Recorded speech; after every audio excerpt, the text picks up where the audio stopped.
களத்தில் பிறந்து விட்டோம், வந்தவை போனவை வருத்தமில்லை. காட்டினிலே வாழ்கின்றோம், முட்களின் வழி ஒன்றும் மரணமில்லை.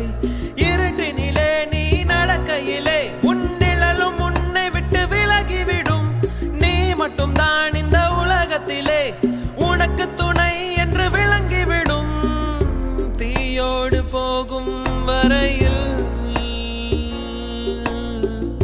தீராது இந்த தனிமை. கரை வரும் நேரம் பார்த்து கப்பலில் காத்திருப்போம். எரிமலை வந்தால் கூட